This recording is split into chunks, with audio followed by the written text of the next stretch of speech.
Hey everyone, Fernando here to showcase the commerce project for the CS50 web programming with Python and JavaScript. So I'm gonna go one by one, going through all the items for the specification of the project. So let's actually get started. The first one says about the models that I should have at least three, one for the listings, one for the bits, and one for the comments, and I actually have an extra one for the categories. So yeah, the second part says that I should be able to create a listing, so let's do that. Very cool bike, and that for the description we can add something around the lines of a nice bike that you can ride. Then let's add an image URL for the picture. Let's pick a category. In my case, I'm gonna go with others, and let's say that this listing is gonna have a default initial bid of $200. So yeah, we see that we have the listing created here. So the image is optional, so if I go to all the listings that we have and I access, for example, this one, it doesn't have a picture, so we are covered with that other part of the specification. I also see the title, description. I also have the option to place a bid if I do not own that. For example, if I access this one, since I'm not the owner, I can, let's say, place a bid for $250. It's gonna process it. Let's say that I want to bid $100. It's gonna present me an error because it's less than it's less than the current bid price. So for example, if I go to this agenda and let's say that I want to bid $50 and I hit submit bid, it's actually recording my new bid. I also have the ability to add this item to my watch list, and I can access my watch list by going to this link right here, and it's gonna list all the active listings that I'm watching.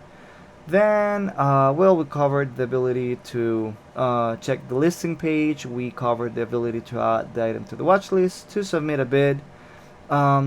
If I create the listing, I should also be able to close it. So let's actually change to a new user. For example, this one. And let's go to the agenda, which is the item that I just bid on. So since I own this item within this username, I can close it, and it's saying that the listing is closed. And if I go back to the other user, which was mine,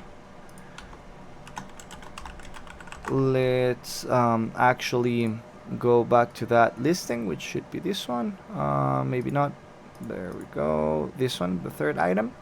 It says that I won the listing. So if I go to the active listings page, you can see that the listing is no longer here because basically it's closed. So that's why it's not showing up.